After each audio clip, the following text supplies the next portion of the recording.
Okay, we are live, guys. Rise and shine. It is Merle World Card time, Yeah. and Dan, the great curator, Between Two Slabs, guys. Welcome to Between Two Slabs.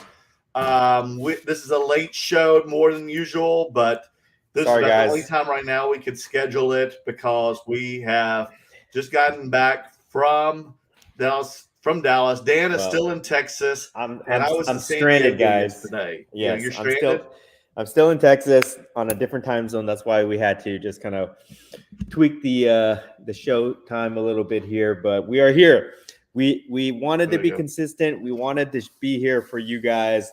Even though me and Merlin are running on fumes, we're almost dead, guys. We're we're almost dead. Seriously, I'm about to drop dead here. But I'm gonna power through this for the curator army, for the Merlin Maniacs. Thank you, man. Thank you, Dan.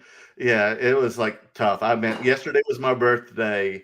Happy birthday, Merlin. Everybody wish Merlin a happy birthday, please. So I didn't get to reply to a lot of people wish me birthday via text, Instagram, Facebook, whatever. I have a lot of thinking to do, a lot of people. But I haven't even got around to it yet. We literally just got back to LA about 2.5, 3 hours ago. We picked up a dog. I was going to introduce the dog, but even the dog is worn out. So Merlin has a child now, guys. He's one of those people. He's one of those people, like the adults that consider their dog their child. So he's going to be making those kind of references. You have a dog too. I'm sure y'all done the same thing before you had Emily. Yes. Oh man. Oh my goodness. So is anybody here yet? Yeah, we got people in the chat. Okay, we got people. We got a lot of okay. We got a lot of birthday wishes here. We got Marvel Guy. Marvel Guy, Road Warriors, yes. Yes. He says happy birthday. The McCracken. So much. The McCracken has entered the room. Happy birthday. Love the McCracken. Ryan is in happy birthday. Thank you, Ryan. Yes. I love podcasts. I love fellas. Happy birthday, Merle. Yeah, hopefully I can enjoy it a little more this weekend with some friends. Ink Paper Wax says happy birthday. Good to see him. Thanks. Thank you. Let's see. Axel here. What's up, guys? Hope the market is looking healthy from those shows. Oh yeah, we have a lot to talk about. I got some opinions to say about that, but yeah, we'll definitely get into that. I just want to make sure that Merlin gets all his flowers so he doesn't complain later. Okay. I'm not gonna complain. Come on. Swirl Spired says happy birthday. Spired. Oh my goodness, that's a crazy Phil pick. T, happy birthday, Phil. Thanks, Phil. Champagne, happy birthday. Thanks to Champagne. Feed the gods, Aaron, our What's friend. What's up, Aaron? There. Thank you so much, guys. Brian Basketballs. Brian. Oh my God, there's that basketball hat. Yeah. Oh my God, I tell you, I got a laugh and a half when I saw him walk by my table with that hat on. Yeah. Pleasure meeting you this weekend, Brian. Very cool. Man. And thank you for the gifts that you gave us too. Yes, thank you so much, Brian. Those ceramic cards, very cool. Oh my gosh. He's a funny guy. A-Surfer. Yo, what's up, dude? In the house. Nice. Okay, so we got to all of them there. Okay, so what shall we start with here? Oh my God, I don't know. How exhausted we are. We're doing two back-to-back, coming home for just a few days, Los Angeles, and then headed back to Dallas. And that was rough. We were busy. We were busy. There was no time for any downtime. I mean, there was times when I had to excuse myself and go to bed at about 1:32 every morning. Then I would see Dan for breakfast. Every morning, guys, Dan and I would have breakfast and talk about the day before. 8 a.m. we would meet. And I was like, well, how late did you stay up for trade night, Dan? He's like, till 3 a.m. I was still making deals at 3 a.m. I'm like, oh my God, more power to you, dude. Yeah. In the morning, guys, at breakfast, we were like bags under our eyes. We're like, I still do. Drinking coffee. Drink out like, let's do this. Okay. But then when the show starts, we go, all right, guys, what's up? Let's make some deals. It was. We have to put on our smiles and our jazz hands. We had to put our salesman faces on for like the next 8 hours. Let me tell you, when you're doing that for 10 straight hours on your feet and constantly talking and promoting, selling, just talking shop all day long. I mean, it goes by fast. But at the end of the day, believe me, and then you have trade night afterwards, you feel it. It takes a toll on you.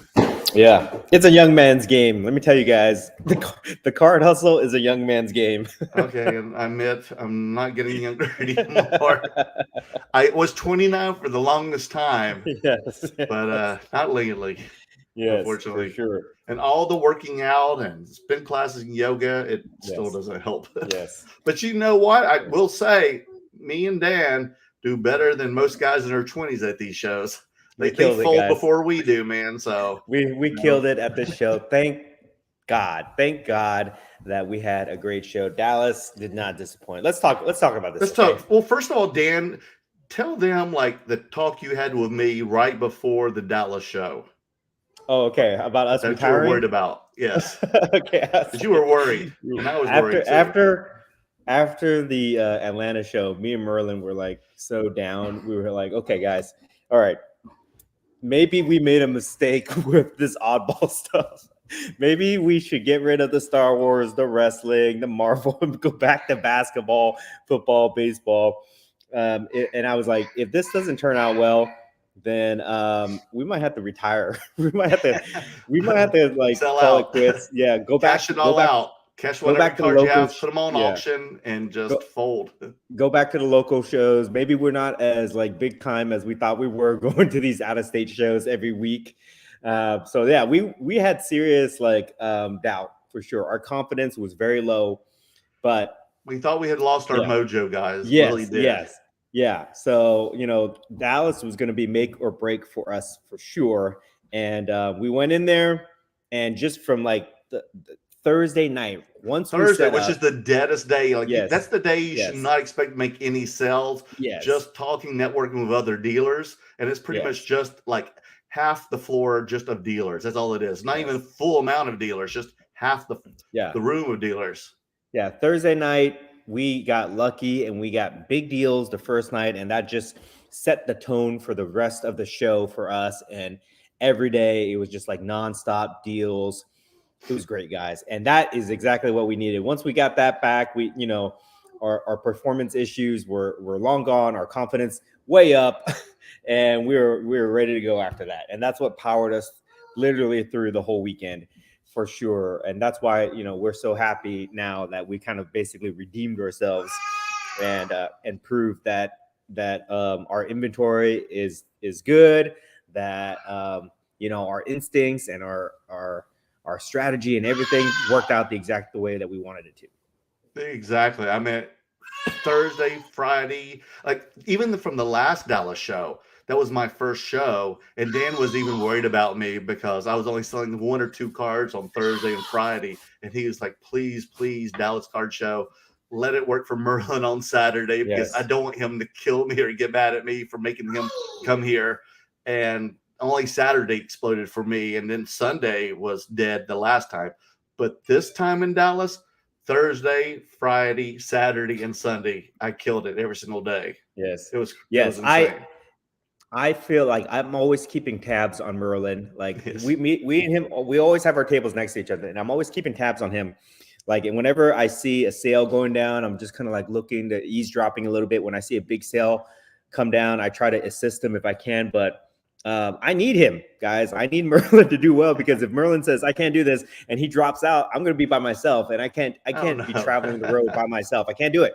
So I need him. He's got to watch someone at his table when he goes for a leak. Yes.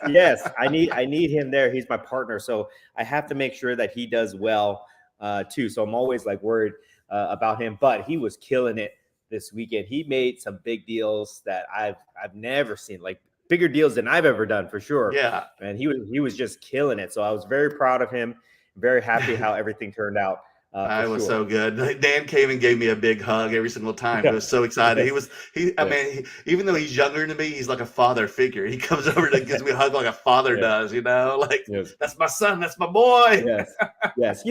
Let's talk about this for a second. Some people will be jealous of other people's success. They might hate on them or whatever. But, I think in this hobby, there's room for everybody to win. There's room for everybody to eat and be successful and all that stuff. So For me, I'm always cheering people on. I'm always wishing people the best. And if I see people make a big crazy sale, I'm always applauding them and giving them credit for that. So I think that's the way it should be. And I think we need to have more of that attitude. No, I definitely think it's great too that you made that big sale first anyway. That You took did a lot of great. pressure off me. Yeah, That took a lot of and pressure. guys, guess what we sold? Guess what we sold mostly this weekend? It was Marvel for like Dan mostly, and then I sold a lot of Marvel.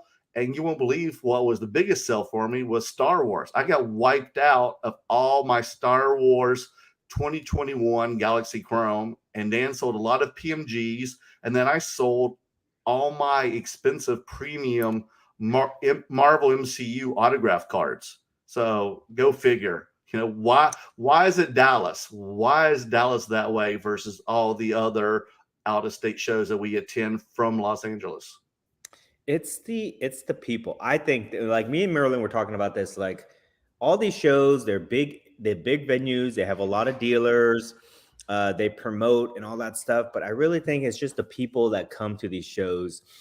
These other shows that we've been going to, there are a lot of local people that come there. Maybe they're not as motivated to do deals, but the people that go to Dallas, they actually have to travel there from different areas. Some of them drive, some of them fly in, but they're all traveling from far away. And I think that incentivizes them to make the most of their trip. You know what I mean? They're not going to just go there, walk around and not making any deals. They've got to try to find ways to pay for their trip and pay for their costs by doing deals. So I think that's what's different about Dallas. It's just the people that go there, they know they have to go there to make deals.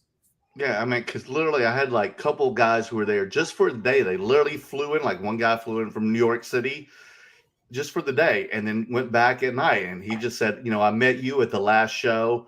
I noticed that you had really unique oddball stuff, and he's probably looking, for stuff for his clients or whatever, I believe, or he's laundering money, one or the other. And he's like, dude, I want to make a deal with you. Like, I have a next amount I have tons of cash, and immediately tell you it was like 6 figures of cash. And he's like, I want to spend it on you. So I want this, this, and this, and this. Work me a deal. And he's like, and I was like, well, how much do you want for each one? Because usually I'm, expected to, to work a deal with a guy, and I'm seeing if he's going to lowball me or not. But he's like, you make the price, but understand I'm going to buy everything from you if the price is right. And the first price I said, he said, okay, sounds good. That's a dream deal. That's a dream scenario, guys. When somebody comes in and buys like a large portion, a huge lot from you, and they don't even negotiate. They just say, give me your best price. That's like the dream scenario. And then he ended up buying it after he met his limit. He still ended up buying a couple more thousand from me. Right, so, right.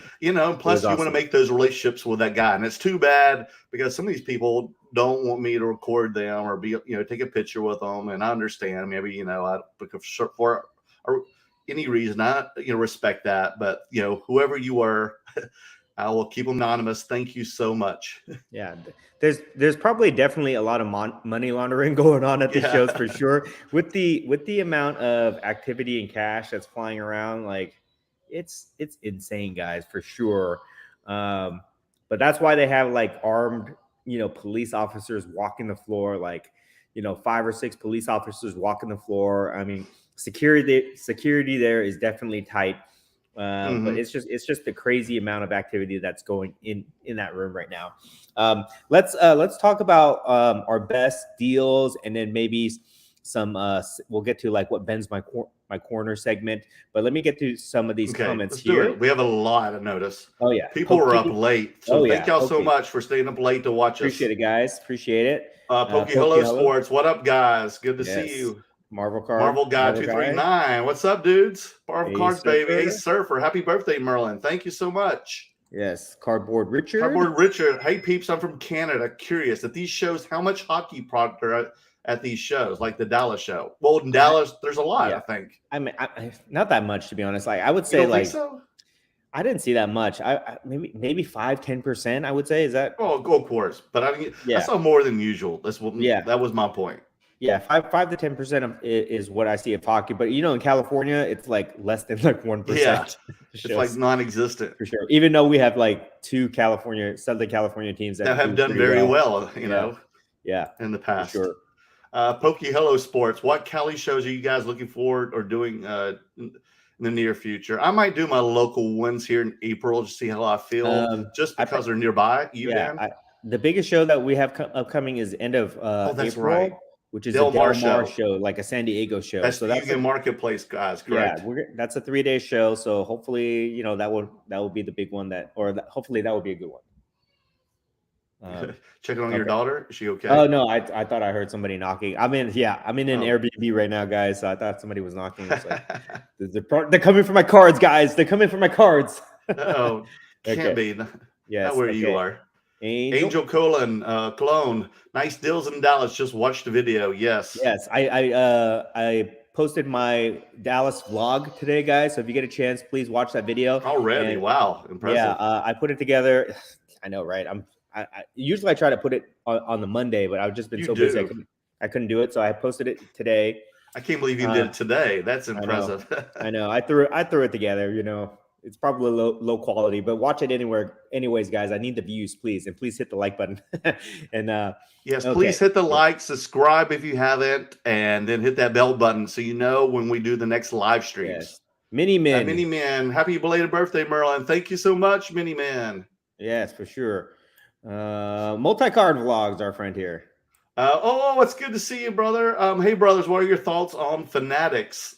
I'm not sure what you mean by that. Like, is there some news or something that just came out? I guess he just means the fact that they're taking over everything. Well, send us a follow-up question to that, because tell us what you mean specifically, and I'll try to answer that for you. Okay.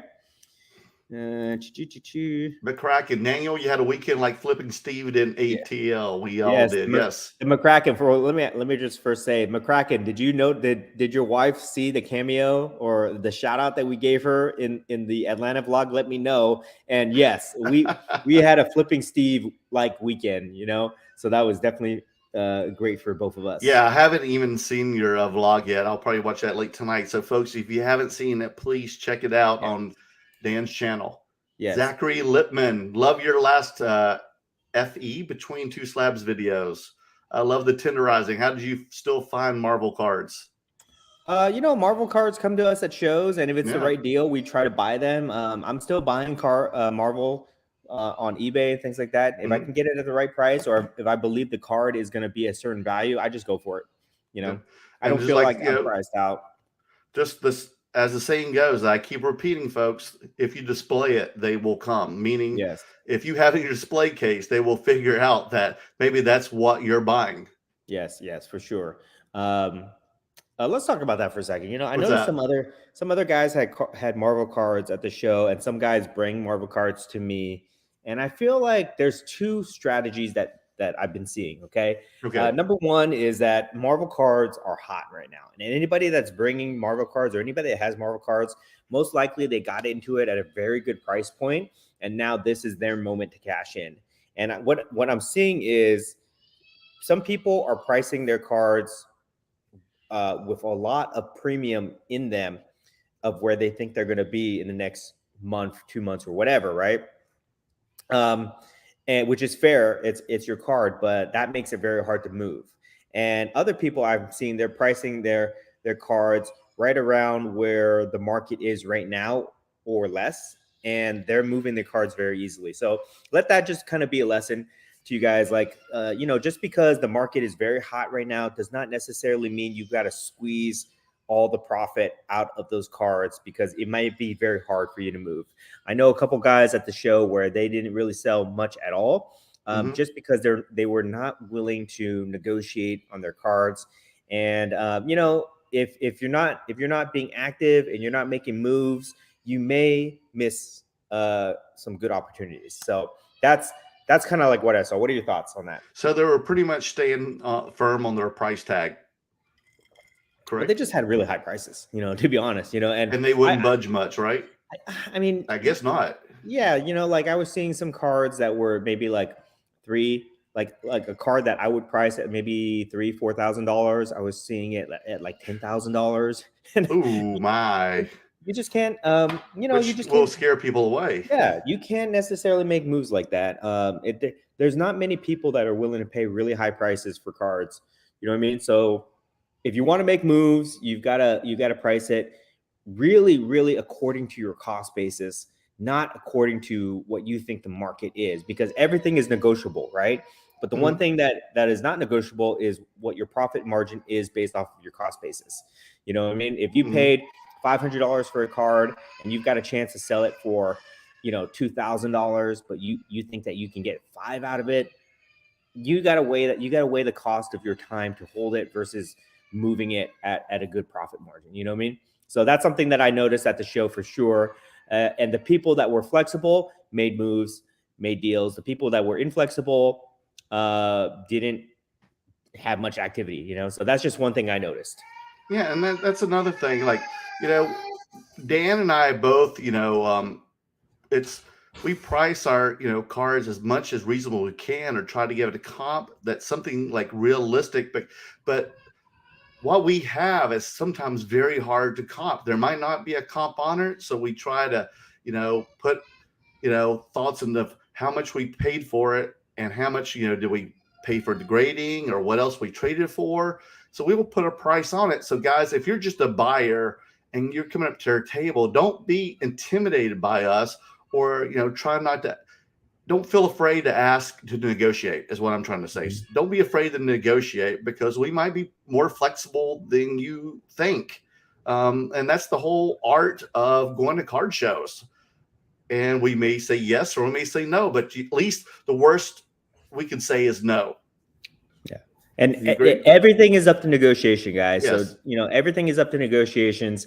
One thing I'll say too is that, like, I was doing a lot of deals with people that, for my Marvel cards specifically, my PMGs, I was doing a lot of deals with people that was their first Marvel PMG that they were buying into. So I was like more willing to give better pricing for people just to get them into the market. Like, the people that have these cards, we cannot be firm or inflexible and hoard the stash. You know what I mean? If we want to grow, if we want people to come in here and start buying and trading and all that stuff, we've got to give them an opportunity to get into the game.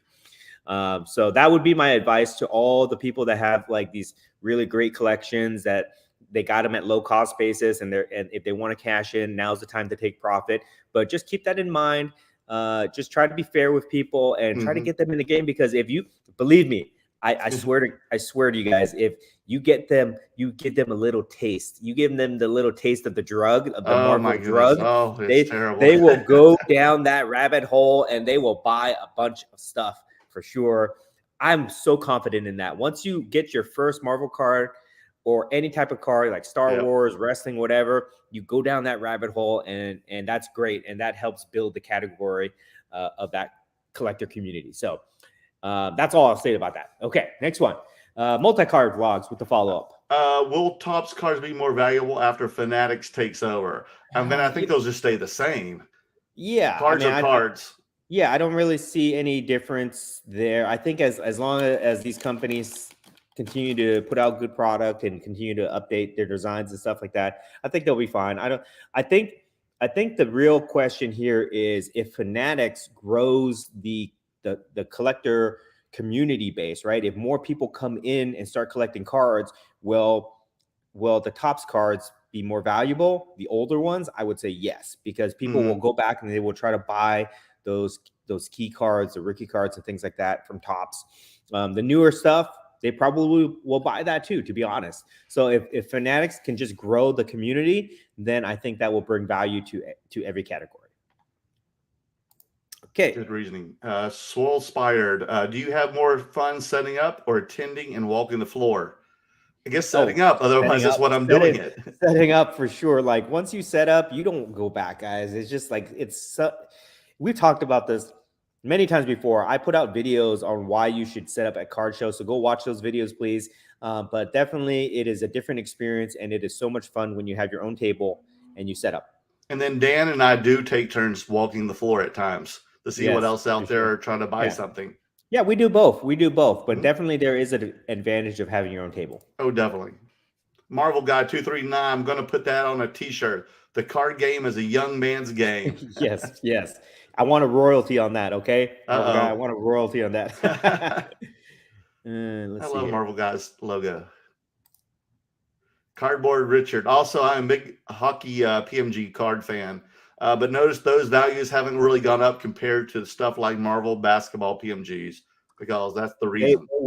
They will because They hockey has not been marketed very well, but I think that with their new TV deal with Disney or whatever, whoever owns it, I think that they will get more attention, and I think people will start paying attention because hockey is the fourth major sport. It is.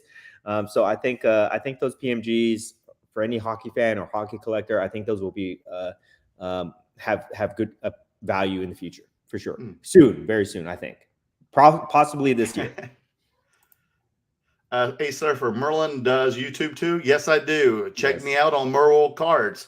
Yes, just like that right there. Yeah, right if you guys didn't know, Merle Cards. Merle has his own. Merlin has his own channel. He does all. And it's weird.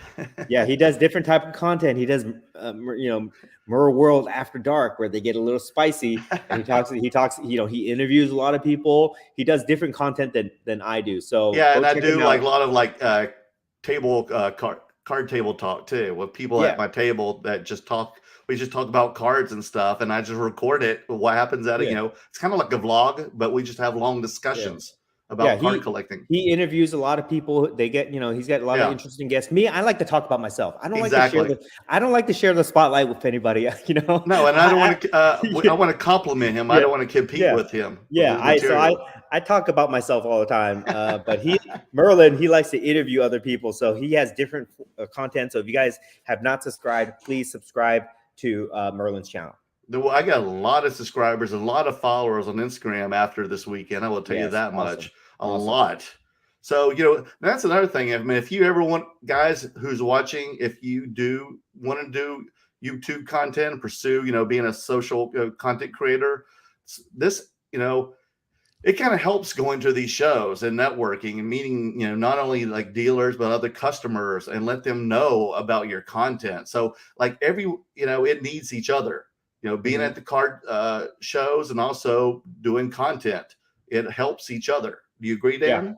Yeah. It's really about the content for us guys. Like we love to do deals. We love to make money, buying, selling, trading cards, all that stuff. But really it's about the content, being able to film these deals, being able to show you guys the different shows, meet people, interview people, network. That's what this is really about for us. So, we hope that you guys can appreciate that. And we do appreciate all the support that you guys do for us. Yeah, it's great. And there's nothing better. I mean, all weekend, not only was I selling cards, but it just, you meet a lot of people who follow you, and they come up to you and they just love meeting you, and they want their picture with you. I mean, you feel like, you're Tom Cruise or something, and it's just great. And there's nothing better when people come up to you and tell you that you've changed their life, or really inspired them, or inspired them to get into cards or come to a card show, or even making YouTube content. Yeah. And I tell you, don't stop. If that's what you want to do, you're enjoying it, keep doing it. And it also inspires me to keep doing this. Does it for you, Dan? Yeah, let's talk about this for a second. Okay. This is one of the really cool things about what we do and how we can interact with the community. Like, people come to us at card shows. Like, we travel out of state to these areas so that we can meet people that support our channel, the Curator Army, the Merlin Maniacs, all those guys. And it is very humbling. And it is just really awesome when people come up to you, like Papa Jim. He printed out pictures of us that he took at the last show and had us sign it. And he said he was going to frame those and put them on his wall. I mean, who does that, right? That's like, who are we to him that he would take the time to do that? That's awesome. People like our friend Chris coming up to us saying that, he watches our videos, he learns from us, and he goes out to shows and implements the lessons that he learned, and he finds great success. So he thanks us for that. People who bring us gifts like Brian's basketball, yes, and other guys who bring us, handmade gifts, things that they think that we can appreciate. And Jim. And Papa Jim.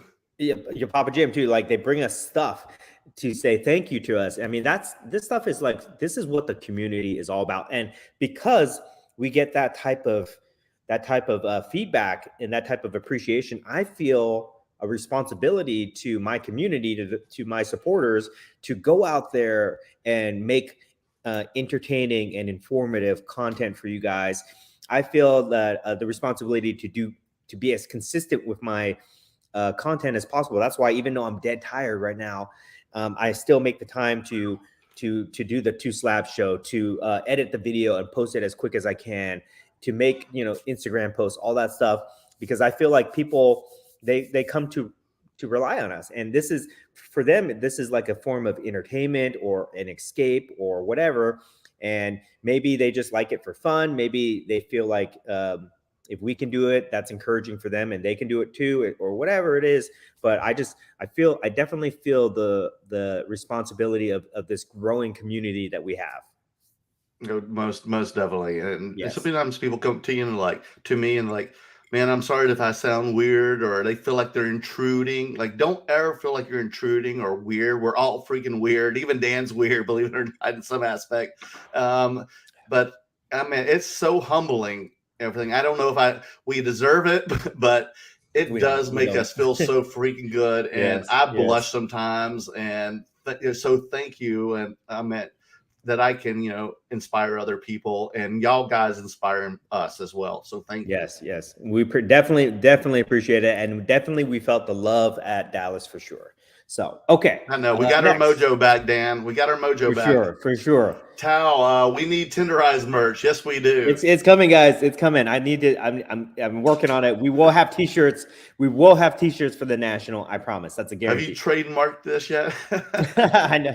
I should, right? Yes. I should. Okay. Let's see here. Bay Area Marvel and Sports Cards. Hope you guys go to the San Francisco show. I don't think we're going to, but who knows? I don't think I can make it. I don't know if I can do back-to-back shows for a while. Yeah, like took a toll. Guys, we need a vacation. We need a vacation. Just because we're burning the candle on both ends. We do. If you guys don't know, we do have day jobs. We do have responsibilities and family and all that stuff. So we just got to make sure everything is balanced. Otherwise, we're gonna burn out. And I know I still need sleep, and I have the next 2 days. I have a huge editing session. For sure. So unfortunately, we can't make it. We can't make it this time, but maybe next time we'll try to make it for sure. Let's see what else we have next. Jordan, I was one of the last people standing at trade night with you at 3:30 a.m. Didn't see Merle though. Yes, because I had tapped out, I think, around 2. Yeah. Jordan. Yeah. I appreciate it. We're like a bunch of degenerates at trade night going till like 3 a.m. It was crazy. No, my body was like shaking, literally shaking. I love podcasts. What were people looking for the most? I mean, well, for us, it's oddball stuff. It's Marvel, Star Wars. For us, from what I saw. Now, did you move sports cards too?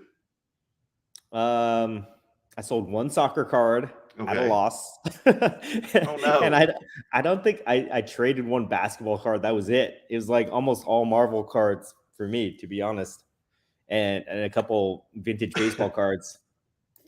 Yeah, I sold several wrestling cards this time too. I sold more wrestling than I usually do, which is good. So it's starting to pick up. Mamba's Marvels. What do you think about Cain Velasquez cards? I think we as a community need to blow his cards up. I mean, I'm not a UFC collector. In a good way or a bad way? Yeah, I'm not a UFC collector. I don't have any of his cards. I don't know if they're valuable or not. I am aware of his situation, so I don't know. I don't really have an opinion about that, to be honest. I mean, I think that there will be some supporters and there will be some people that just don't care. But I'm not in the UFC category, so I'm probably not the best person to answer that. Exactly. It's unfortunate. Marvel Guy 239. The nerds are taking over. Let's go. Yes. Hey, being a nerd is cool. Right. Yeah, I remember back in the 90s when I was a kid, like being a nerd was like a death sentence to a lot of people, like a social death sentence. But somehow, like now it's cool to be a nerd. Now it's cool to like love Marvel and Star Wars and comics and collect toys and do all these things. So definitely definitely, I feel like this is the golden age. This is the time for us to shine, and I'm enjoying every moment of it. When I moved to LA, being a redneck, a Southern guy was not cool, and everybody used to say I sounded like Tom Hanks and Forrest Gump, and they want me to say, life's like a box of chocolates.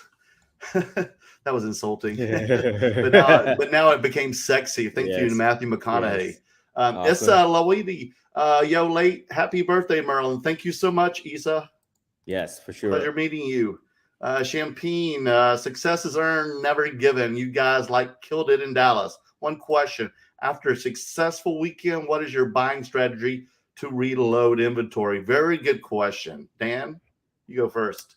For me, I'm always trying to buy what I think is hot. So right now it's Marvel, and after watching this weekend, it's going to be Star Wars. To be honest, Right. I try to buy rare cards that I can price the way that I want them, or I'll buy raw cards and I'll get them graded.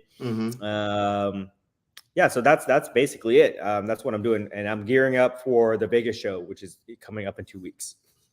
No, definitely. Yeah, you've got to make sure you divide how much profit you take. Keep some of that so you can, use that wisely.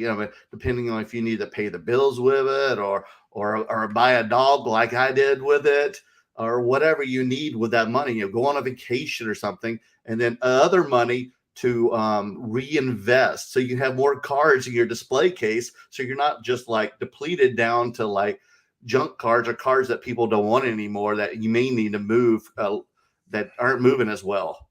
So you need to find cards that are liquid again and replenish. Yes. Luckily I have a bunch of cards in the Great Company oven. I'm waiting to get back when they're ready. How about you, Dan? I've got to submit some cards, but I always do most of my things express. I pay a little bit extra to get them quicker for the next round. So, and I'm always buying online too. So I'll have a refreshed inventory by the time Vegas comes in. I might even stop off at a couple local shows in the area too, just to see if I can get some deals. Definitely. So who knows? But I'm very happy with my inventory right now. I've got rid of 99% of my cards that I don't want anymore, and I have a very curated collection of the things that I like, the things that I think are valuable. So I'm pretty happy with my collection right now. Definitely, me too. Brian, there are also a lot of herb farmers, a cash crop, legal, medical. Okay, yeah, that's true. I've met a couple, farmers who have a lot of cash to spend. So definitely, guys, that is a strategy that they use. Charles is in California. House. What's up, Charles? Yes. Charles, I just listened to your voicemail you left me on Instagram. You have to explain to me what that was. I couldn't really comprehend it that much because it wouldn't play properly. So let me know. Okay. Beavis Cards, when people are making deals, what is the preferred way of paying other than cash? Well, Venmo, PayPal? Zelle, PayPal. Some people use Cash App. I don't really use that. Some guy offered to buy, some guy said he might want to do a Bitcoin deal with me, but that didn't go down. Too bad Money Mike would have got all excited. He would have popped real hard if he heard that I did a Bitcoin deal, but it just never materialized. Thank goodness they don't use checks anymore. Yes, I know, right? That'd be scary. Mervin, how's it hanging, gentlemen? It's late here in Jersey. Man, it feels late. I think Dan's still in Texas, and I'm back in LA. Yes. This is my first actually night in LA. David Campos. What up, guys? What's up, David? What's up, David? Let's see here. What else we have? So, yeah, we're exhausted, guys.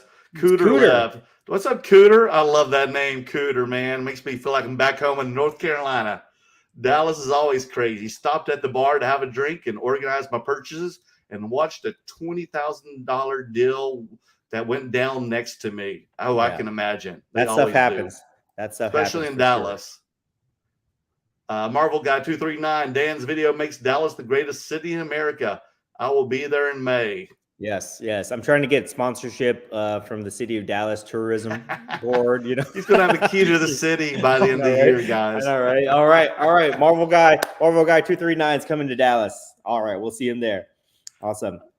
Mini Man, it's great at guard man. Yes, we know it's great at guard man. Make sure Graded Guards. Check them out on Instagram at Graded Guard. They have the color matched, like kind of rubbery guards. They're not cases. They're hard guards plastic. around They're a not PSA. rubber. Yeah, they're not. What are rubber, they? Like a hard plastic? Okay. Yeah. Sorry, guys. Yeah. Sorry. So that's Slab Strong that you're talking about. But we really love that Graded Guard product. There's a lot of products that we love and we endorse, but especially the ones that are run by entrepreneurs like Min here. We really support those. We really support those type of small businesses. So go check it out, guys, if you can. We have a discount code for that too, 20% off. Let's see here. See if I can show one to the guys here. Okay. I think I can. All right, let me go through the comments here. If you want, who else we have? I'm going to show a Graded Guard while you're. Okay, yeah. Go ahead. Them Show out. it yeah.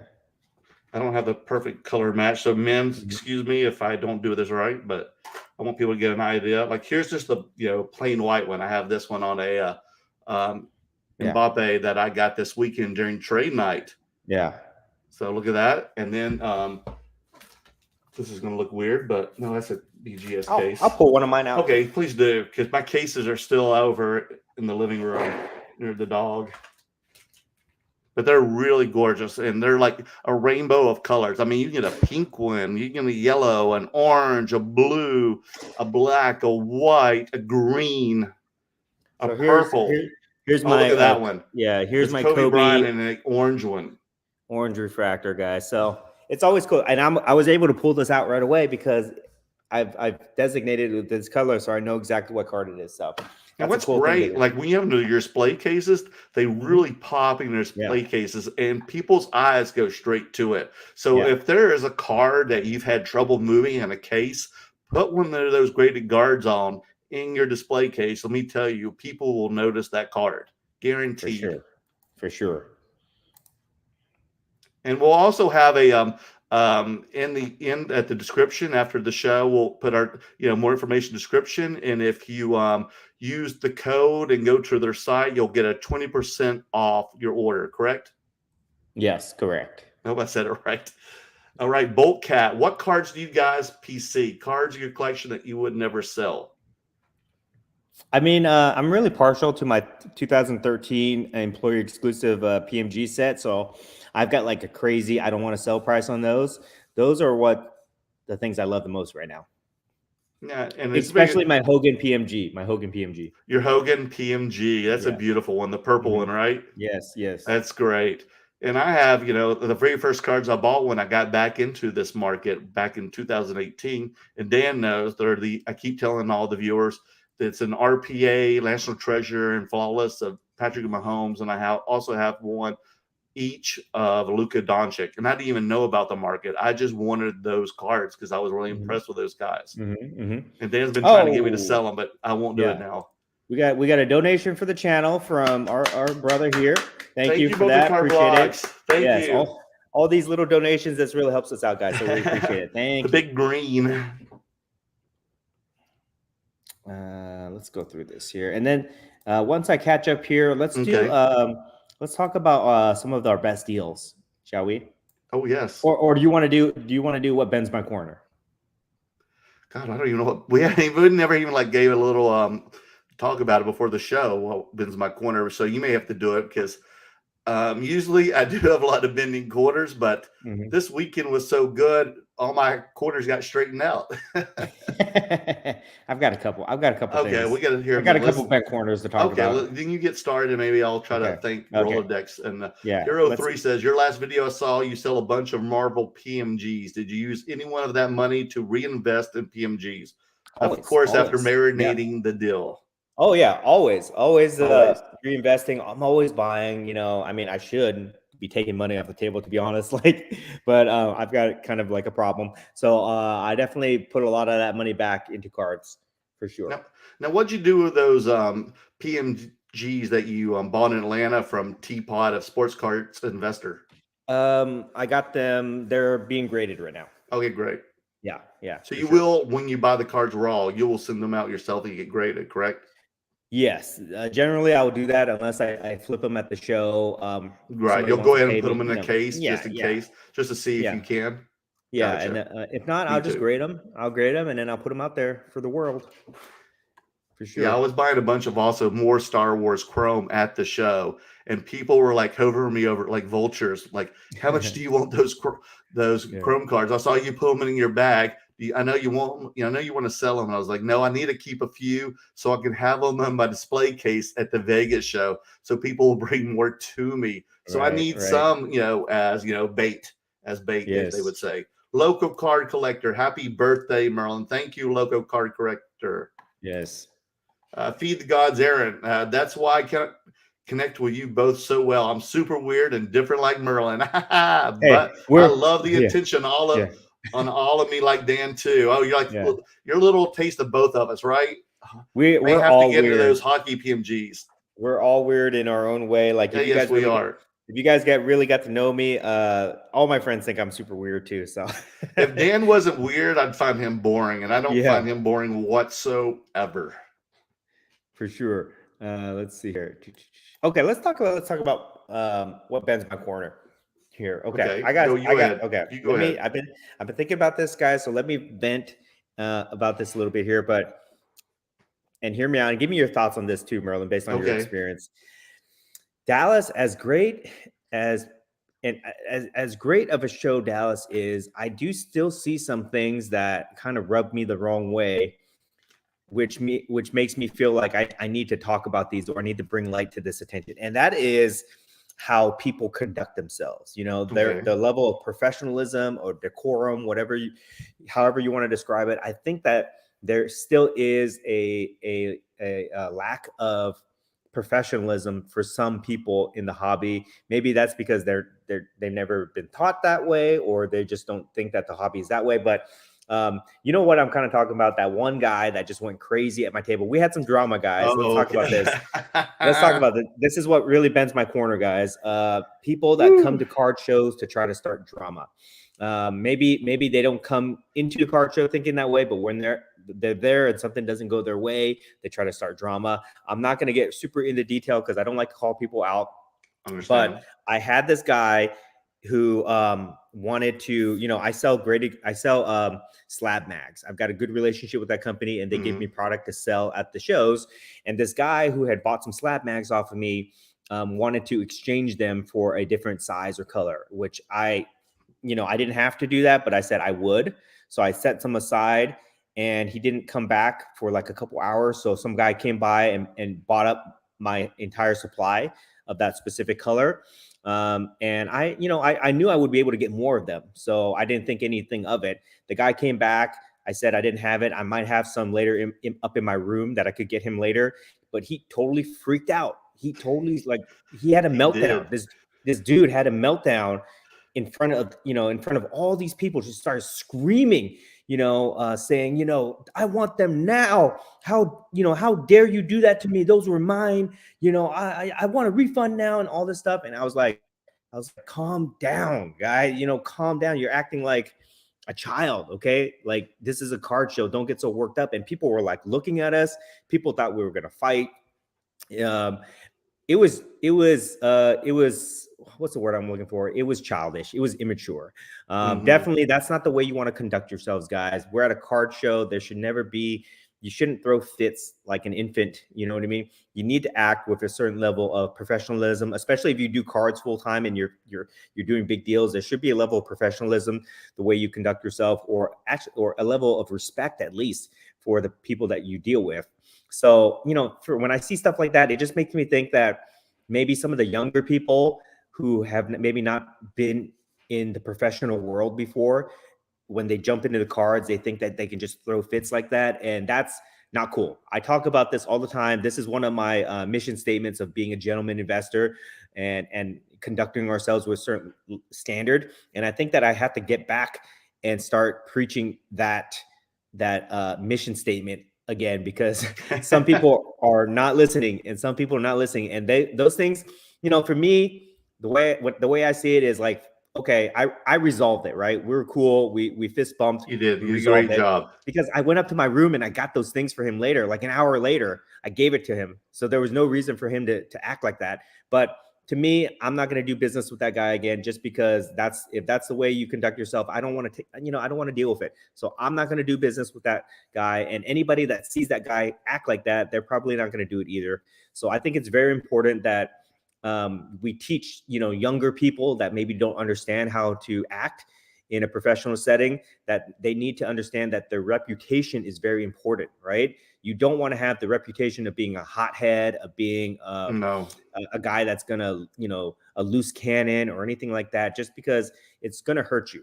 So when I see stuff like that, that really bends my corner. When I see people just kind of like throwing fits and not having any regard or respect for the setting that they're in, that really bends my corner. So that's the kind of thing I wanted to rant it on. When you go to a card show, there should be no drama. If we're, don't ruin it for everybody. We're doing cards. Cards is fun. There's no reason to act that way. So any thoughts on that? Anything you want to add? Because you were there, you saw it. It was. I mean, and then what I thought was going on, I thought it was one of the Slab Max people representatives and you didn't give them enough money or something. I thought so. There was kind of weird thing. I'm like, what has Dan done wrong of all people? And I was like trying to figure it out, and I saw the guy like screaming. It was like, and it kept going. And after a while, I was like thinking, like, should I go and intervene or whatever? Because this is kind of embarrassing for all of us, because we're all in the same little section together because we all work together. And I was like, okay, how long is this going on? And when I went to talk to Dan, I thought it was going to be a bigger story. And then when he said it was just over a slab mag, I was like, really? Yeah. That drama? Yeah. I guess nothing wrong that there's wrong with slab mags. They're great. You should own one, but it's just for a $20 slab mag, really is that big of a deal? I think the lesson learned here is that slab mags are super hot a product, and everybody wants a slab mag that they're willing to fight over it, right? But you shouldn't have a meltdown over not getting the color that you want, or it's just ridiculous. So that's just the message that I want to put out there, guys. When you're at a card show, hold yourself to a level, a high standard, a level of professionalism, and if you do that, people will respect you. If you cannot do that, if you cannot do that, you will not have respect. And if you don't have respect in this industry, don't expect to, have much success. Now we can turn this into a silver lining now, so that now everybody wants slab mags and they're willing to fight over it. Can people buy the slab mags through a site? Maybe if you post this in the description at the end of the show. Yeah, you can go to their retail site. I do have a code. I think it's Curator 10 or VIP 10, something like that. You get 10% off. But you can buy the slab mags for me because they do give me product to take to the big shows. So you can buy it from me at a discount. Slab mags are a great product. If you guys get a chance, I'm really cultivating a relationship with those people. I think they're going to sponsor me pretty soon. So I'm very happy about that. But even if they didn't sponsor me, it's a very great product. So if you guys have any high-end cards or anything that you want to display prominently, slab mags are definitely a great product. Go check out my review video where I talk about it. Yeah, and you sold out of them at the show.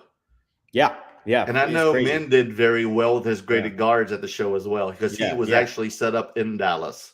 Yes. So check out both sites, guys. And they're both different. They're not competing with each other.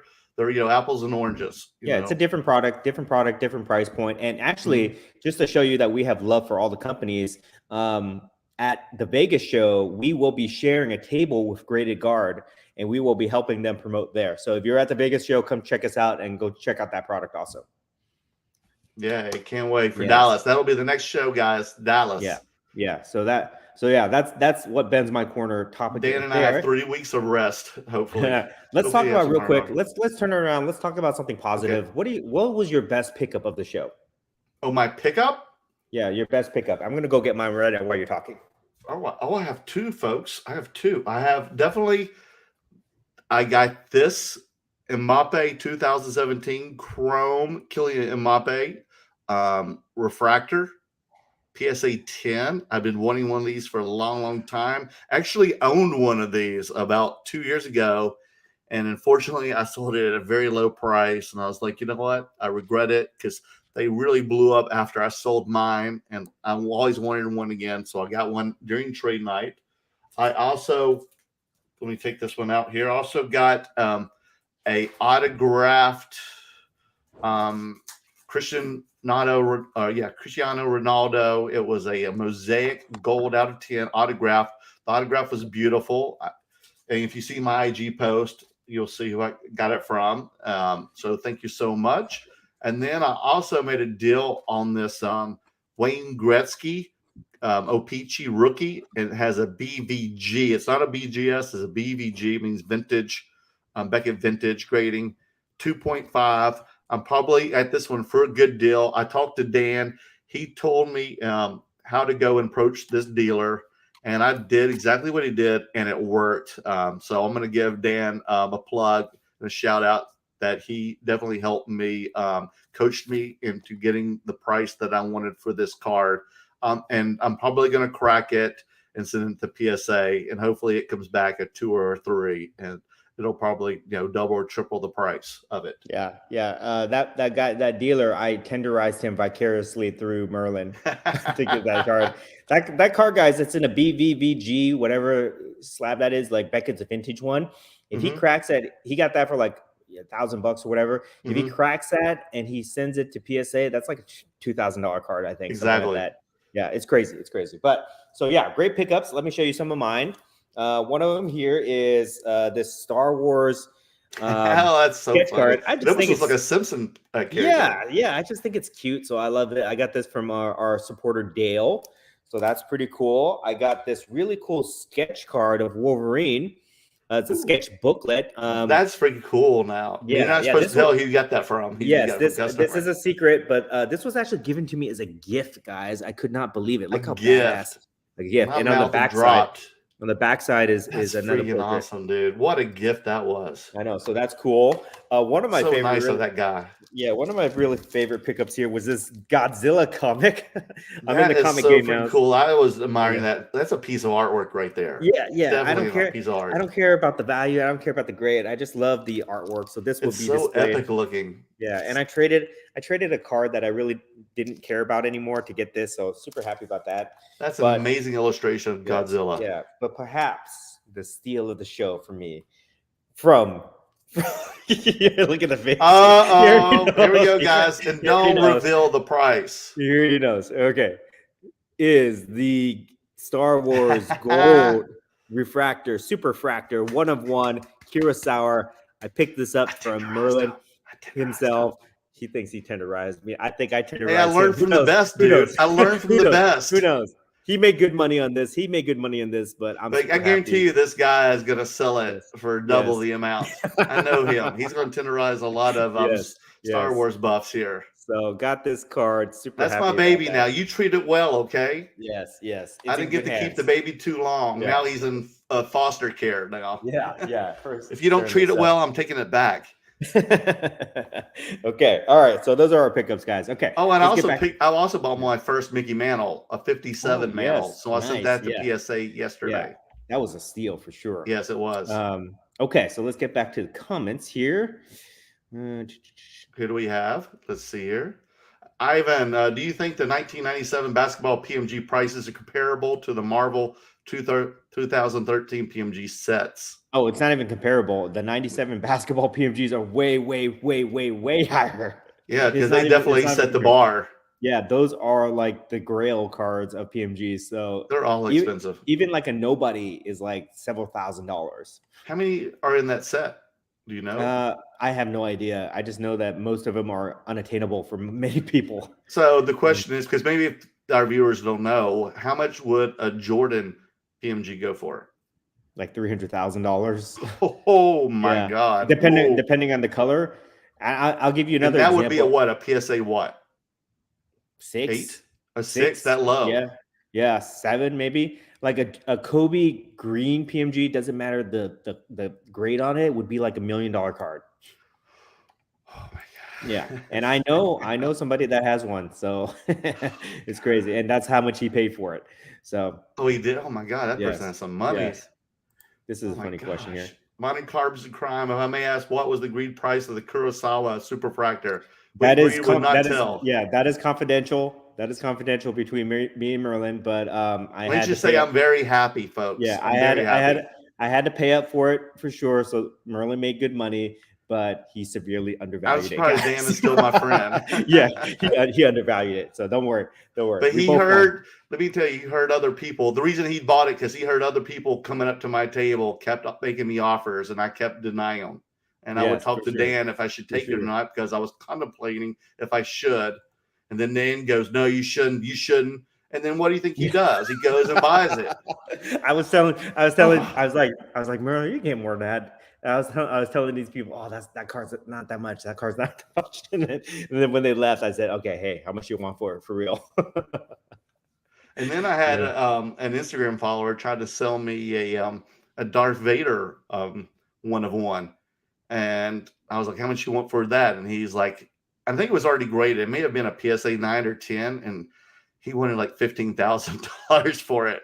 So if you can get it for that, Dan, then good luck. I'm going for it. We'll see. You're gonna do it in Vegas? We'll see. We'll see what happens. Are you gonna get it for graded? Or you're gonna keep it raw for a while? No, I'm gonna get it graded. For sure, okay. I just want to protect it, so I'll get it graded. Gotcha. Brian, make sure you get thumbs up before you go to sleep. Yes, I'm already asleep. We are talking in our sleep right now. Yeah, please help us out, guys. We love the support. It helps the algorithm. I don't know how it works, but it helps us for sure.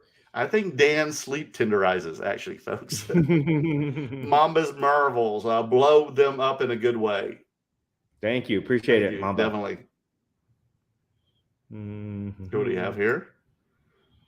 There's a lot of comments. I got to make sure. I got to filter these. Some of these are not appropriate. So, guys, I got to filter these. That's more for World After Dark. Yeah.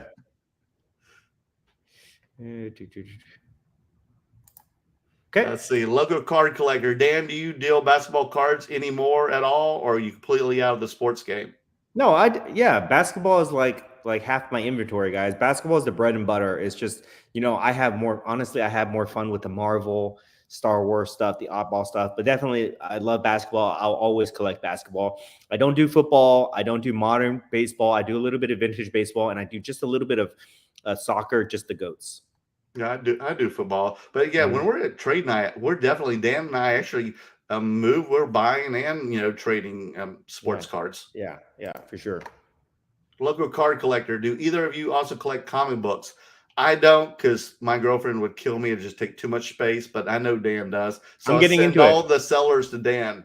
I'm getting into the comic books, and I do plan to make a big purchase sometime this year. I just got to free up some capital for my cards, and I'm going to move it into a very, very big comic book pretty soon. We saw some cool ass cards. I know that would have just was tempting you, Dan. I know you wanted them, but they were at high price. Yeah, for sure. I mean, we saw 2 of the Punisher's first appearance in Spider-Man, right?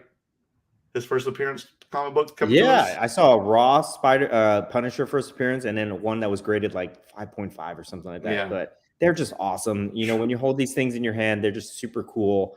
I really like them, and I definitely want to get into that. I just need to do a little bit more research. Mm-hmm. What do you next? Who do we have? Oh, come on, give me some more. Ivan, would you recommend any 1966 Marvel cards? Yeah, sure. Yeah, vintage Marvel will be a play at some point. Right now, not a lot of people are talking about it, but I mean, it's vintage, it's Marvel. If it's high grade, it's going to do well. Definitely. I mean, you can see the 1975 stickers moving, and other dealers collecting them as well in their display cases. For sure. Marvel guy, my red mag slab on my Mahomes PSA 10 got a lot of attention. Thanks TGC.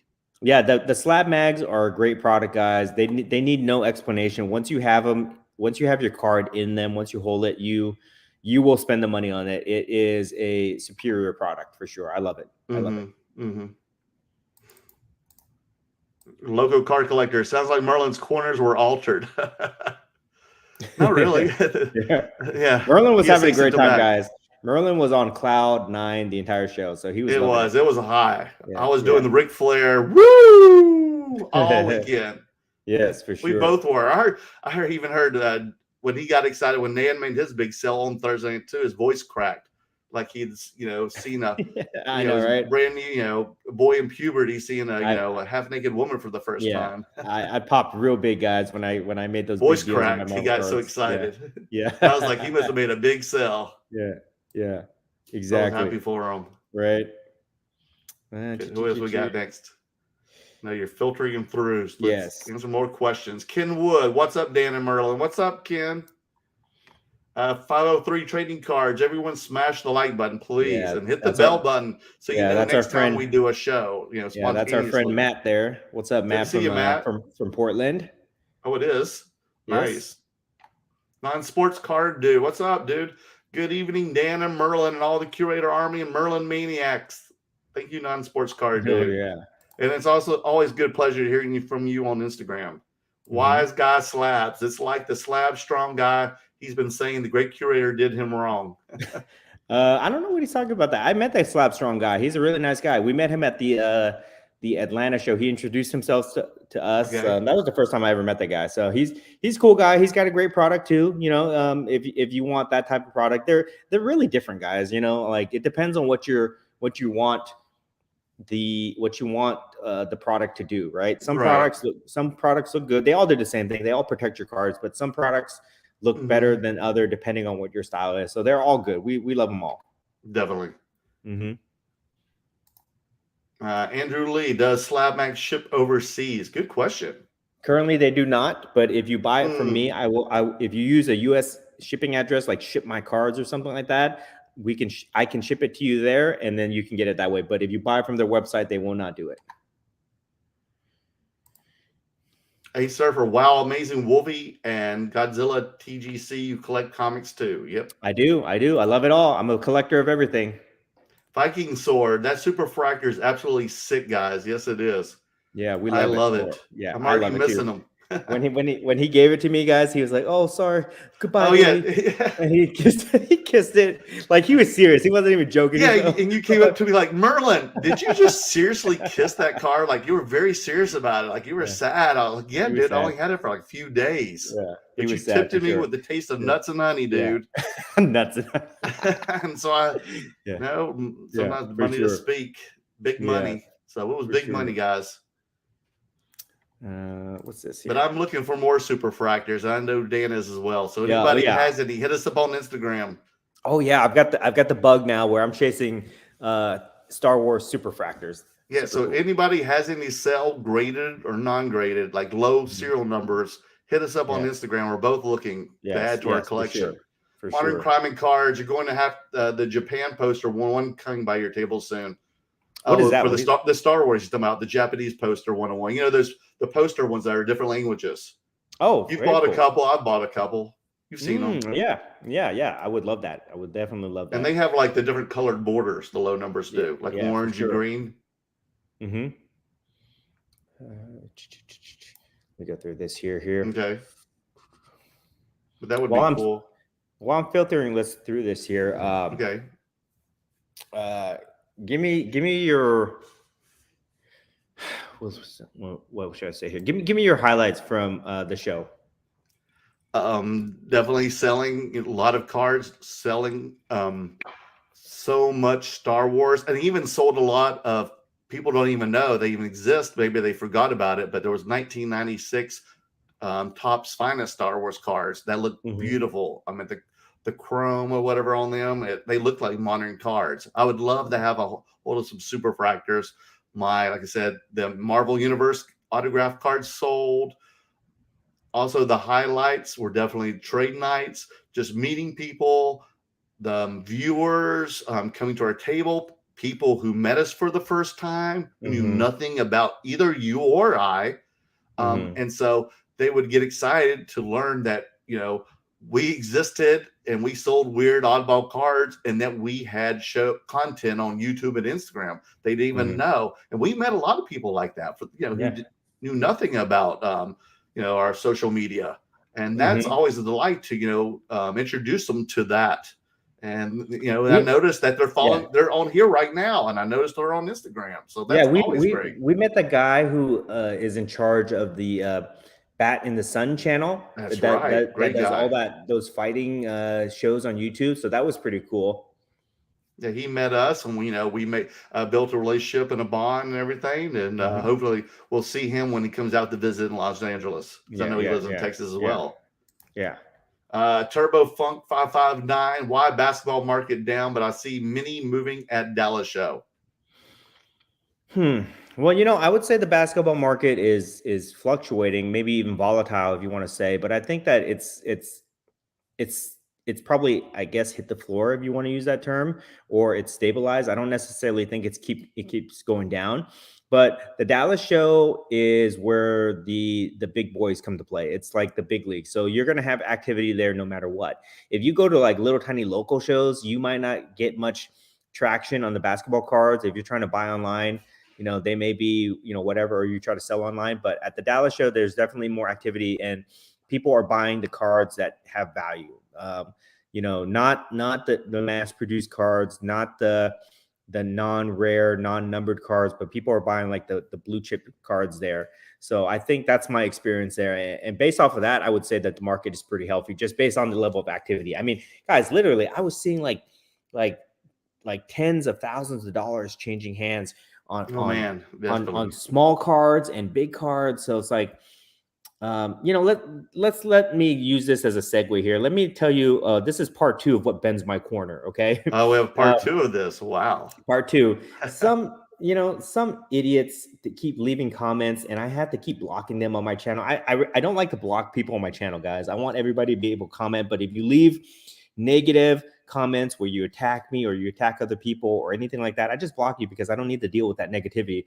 But some people are just like leaving comments saying like, oh, what are you going to do when all these people that follow you, lose their shirts because the things that you talk about don't make money, right? Or what are you going to do when the market crashes and this and that? And I'm just like thinking to myself, again, these guys that are making these comments, and who you are, all right? Because I know you watch this, all right? You guys, you're not in the card life game, all right? You are not at the shows. You guys don't go out every weekend like me, Merlin. You're not active in the community. You're not having fun. I don't know what you guys are doing. I don't know what those type of guys are doing, but if they're just sitting home being negative, they need to get out, okay? Because the card life is not for the faint of heart. It is volatile. It is a hustle, but it's a lot of fun. And if you don't have fun and you're just gonna be negative, you got to go somewhere else. Go collect, stamps or something that's a little bit more stable. Go do something else. But I'm just very tired of these comments of these people saying, "Oh, the market's gonna crash," or Yes. "Oh, this person's getting bad advice and they're gonna lose their money." So two things I'll say about that. Okay, number one, I just said it. If you're not having fun and you're gonna be negative, get out of the card. Get out of the card game, because it's not for the faint of heart. Okay, it is volatile and it is a hustle. Second thing I will say is that this applies to cards and anything in general, any type of investing or anything that requires you to put your money into something. You guys should not be solely relying on what you hear out of somebody who's trying to educate you or give you advice, or a guru, or whatever you want to call them. All the people on YouTube, including myself, that talk about things, it is based on opinion only, and it's meant to be, to be a reference for you guys. Okay, but you have to do your own research and you have to make your own decisions, because ultimately at the end of the day, you are responsible for your own investments, your own decisions, and you cannot blame other people if things don't work out the way that you wanted it to be. Okay, everybody has to take responsibility for the decisions that they make. And if you can't do that, you should not be making investments. You should not be listening to people. You should not be doing any of that stuff. If you cannot study, do your own due diligence, and take responsibility for your actions, you should not be doing those type of things. So whenever I hear people make references like that, I just roll my eyes, because it's like, you can't blame anybody but yourself, right? Like for me, if I make a bad investment, I'm not blaming, this person that I watched a video of them, or I'm not blaming this person that told me that or gave me a tip. I blame myself, right?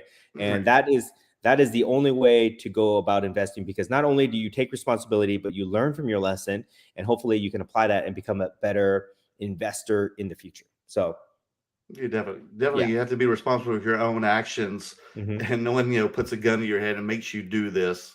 You're at your own free will. You decide to make these choices or not. We're just sharing what we like to do and what our choices. We may not always make the right choice, and we let you know. And a lot of times we make the right choice, and hopefully we continue to make more right choices than wrong choices. But we're all human here.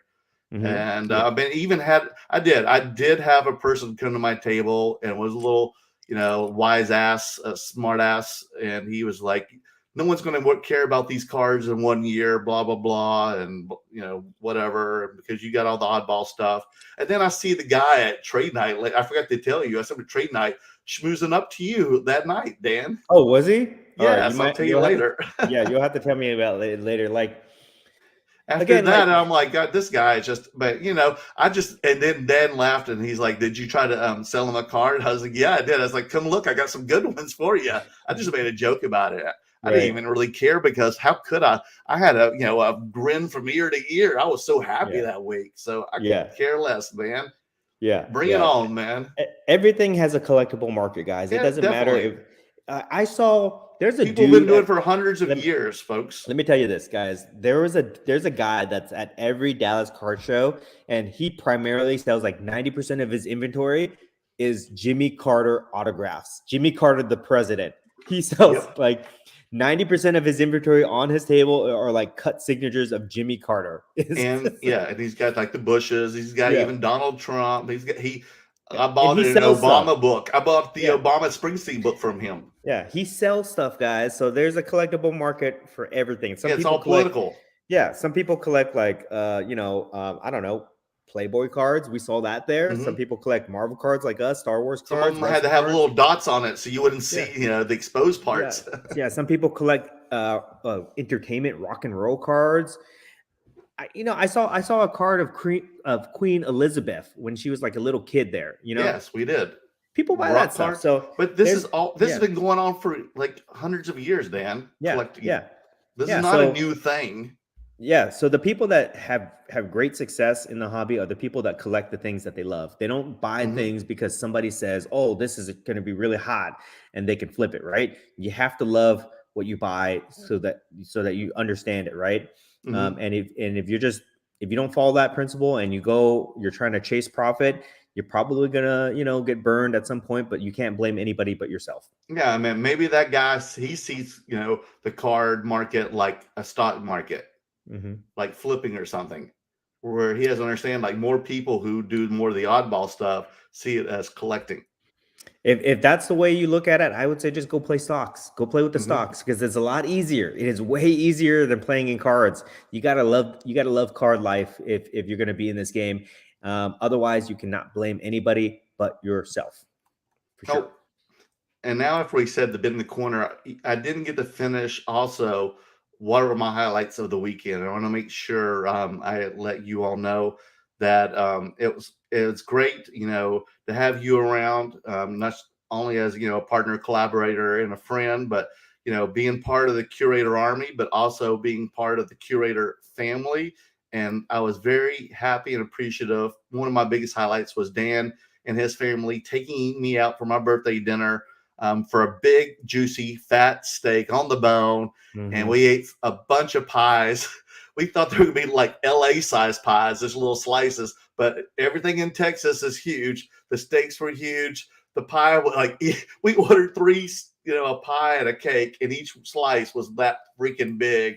And there was 4 of us and his little daughter trying to share this. I mean, I got diabetes from it, but man, it was a really good pecan pie. Man, that was really nice of you, Dan. Thanks for going out of your way, and I'm very appreciative. And also thank you for the Star Wars signature card. We revealed that on the live show on Saturday night. So that was really nice of you. So that I'm very appreciative for that. Thank you so much, buddy. Yeah. I always take care. I always take care of my people. Merlin, you're one of my good friends in the hobbies there. So I appreciate everything. And you guys, every Asian family has to have like a token white guy in their group. So that's, Merlin, you fit that role perfectly. You know how many families I'm the token white guy in here in Los Angeles? Yes. Because guys, if you don't know, my girlfriend's Asian too. Yeah. So I'm what you call it. I'm an egg. White on the outside, Asian inside.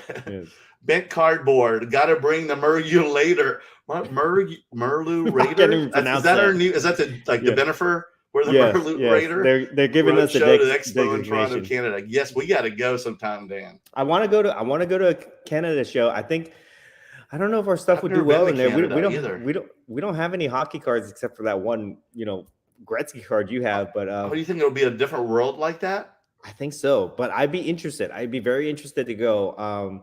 There's What a do you show. think, Big Cardboard? There's a Can show we bring in our like stuff? where is it? Is it Vancouver? There's a show near Vancouver. I think we could. It is Vancouver on the west side. Yeah. I think Toronto's a little bit too far for us to go since we live in California. It's like the other end of the world, basically. But I think the one in Vancouver, we might be able to go to that. So we'll see. It's in the works, guys. It's in the works. I'm still trying to get Dan to come to my world in North Carolina and do a show there at my hometown, because I know that Ken Fornos and Roth Cards have been trying to get us to go over there. I'm a little scared, guys, though, but we'll see. Don't be scared. You're fine in Atlanta. Yeah. Okay, let's see. Let's see some of these comments here. Cooter. That's why we call it a free market. Everyone is free to make whatever deal they want. That's correct. Exactly. Anything you guys do, just take responsibility for your own actions. Don't blame other people if things don't turn out the way that you think they are.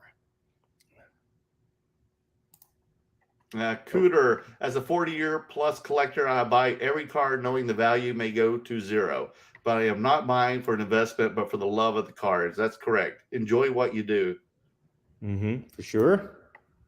And that's why Dan and I pretty much buy what we like, what we would have in our PC pretty much, but we sell it too. But we treat it as if that's our collection. Do you agree, Dan? Yeah, and like when I collect cards, I enjoy it for a period of time, and then I pass it on to somebody else who can enjoy it. And when I go to the show and I display all my stuff, it's like it's pride of ownership. It's like I get to show off all these cool cards that I love and have, and if somebody can appreciate it, then I will do a deal with them. That's kind of how I look at it, especially with the Marvel stuff. Like, it gets me really excited to get people into Marvel cards that are not necessarily, it's like their first Marvel purchase, right? So I love that process, that feeling of just sharing my collection with other people. And I always tell people this: if you buy the things that you like, chances are somebody else will like it too, and then that's who your target customer is. A lot of people are always thinking, oh, if I flip this card, or if I get this card, I'll sell it to somebody. It's like, don't put the profit first. Just collect what you like, and everything will fall into place. Okay. Don't follow the crowd or whatever. Just whatever makes you excited, go for it, and you're going to have success. Exactly. I meant, sell what you're passionate about, because you'll be a better salesman if you are, because you believe in what you're selling, and you have the confidence of what you're selling. And that shows with the customer. Your knowledge, your love for it definitely exudes to the customer, and it makes it an easier sell. Do you think I'm right? No, that's a great analogy, because this is a lesson for people that want to do well in sales or business, right? Find something that you're passionate about. Like, if I was selling like cell phones, right? I don't care about cell phones. If I had to sell cell phones to people, it wouldn't come off as genuine, and I wouldn't be a good salesman, right? But if I would have like cards, I could sell cards all day, guys. I'm very good at it. I'll have to say I am very good at selling cards, because I love them. I know about them. I'm knowledgeable. I'm passionate, and that comes through. And that type of passion, when you're talking to somebody and you're sharing that with them, it's infectious, and they get excited too. Okay, they get excited, and they want to be a part of it, and they want to share in the fun. So that's a good lesson for you guys. Just be passionate about what you do, and you will find success. I mean, even our significant others know that we're passionate about it, and they're very supportive of us, because they know we're very happy of what we're doing, and we're passionate. Benjamin Ling, let's see what he has to say. That political guy was the only person I bought something from. He was most proud of his Carter full signature grain storage receipt. Yes, he's been trying to sell that to me for the longest time. Carter is the cheapest signature because he signed so many books. I bought it was a 2020 Leaf Decision card that I got, and I sent it to PSA, and it was numbered out of 10, and luckily it came back a 9-9 dual autograph card. So I'm very happy about it. But this, for my birthday present this weekend, there was a book that was co-signed by him, not about Carter, sorry, it was co-signed by Obama and Bruce Springsteen. And I was like, God, this is cheaper than if I bought a signature of each one of those separately. So them together, I had to have the book. Very cool. Very cool pickup. This is an interesting question. Sir Flipster. Oh, well, Flipster here. My PC is worth around 200,000 now, and I'm thinking about opening my vault and diversify a bit into other assets. But I would also like to start my flipping career. Dan? I would say it's time. Okay, it's time. Like everybody loves to. It's time for him to diversify and open the vault. Okay, I know sometimes it's hard for people to let things go, especially if they value it a lot. But it's okay when you let things go to somebody else who will enjoy it as much as you do, because you will fall in love with the process of buying, selling, trading. That is the real key, guys. It's not about collecting. It's not about making profit. It's about the process. I always talk about this. So just try it, get a table somewhere, do a couple transactions here and there, and you will find that you will really enjoy it. And if you're not, I see that you have a follow-up question here. If you're not experienced doing it, just put yourself out there, practice, and you will learn and you will improve, and you will think to yourself, why did I never ever do this? So that's my advice to you. Just go do it. Okay. And if I'm wrong, then go back to just collecting. You'll be fine. Man, and this didn't happen overnight for us, folks. And we're still learning. I mean, even all the knowledge that the great Curie has and knowledge of me and both of us put together, we're still, learning every single day. And that's all part of it as well. And that's also exciting to always learn. And, you're never comfortable in this situation. For sure. Sam Bartola. Hey guys, what's up? Sam, and again, I used some Marvel cards for a couple great cash trade deals. Great curator style.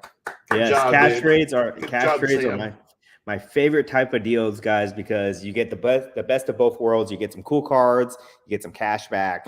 You can't beat it. So always try to do the cash trade deal if you can. Good job. Diego, expectations for Vegas. Only going for one day, but these ticket packages seem crazy price-wise. Well, I went to 4 Vegas shows last year, and the crowds are always hit or miss, but I will tell you that the production is usually very high for all these shows, and they always bring a lot of different vendors. So there will be cards out there. I don't know what the prices are. I don't know if people are going to be willing to spend or do trades, but the show should be produced very well. They are promoting it heavily.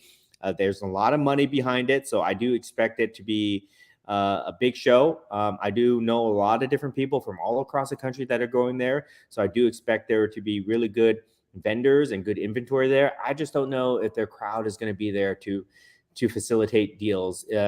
If there's not a lot of deals going around, then the attitude is going to be kind of grumpy. But if money is flowing and people are doing deals like they do at Dallas, everybody's going to be happy, and it's going to be a great time. Yeah, I mean, I know there's people coming from the East Coast, not just dealers, but other content creators as well. So there will be a lot of people there that we know. Okay, so let's see here. I think we got through all the questions here. We can, okay. Yeah, we can. There's some comments here, but I think we should wrap it up here. All right, because we've been on for an hour and a half, Dan. Woo. Yes, we're running on fumes. Yes, and it's 2 hours ahead here in Texas from Pacific Standard Time, so I'm tired, guys. All right. Closing thoughts, Merlin, on the Dallas show. Your closing thoughts. Like I said, if you saw our thumbnail, I said nothing beats Dallas, and I could say no more. Nothing beats Dallas. I'll say it over and over again. Nothing beats Dallas. For sure, Dallas is the mecca, guys, for card shows. If you don't go to any other show anywhere else, go to Dallas. If you're not sure if it's worth the travel, don't even worry about that stuff. If you have the time and you have it within your budget, the means to go, you will have a good time. I promise you guys. It's so So fun. Even just trade nights are fun. I mean, yeah, I'm exhausted. Dan is still hustling and tenderizing, and I just kind of want to sit in a chair. I'm trying to take a breather, and he's like, "Merlin, get your cards out."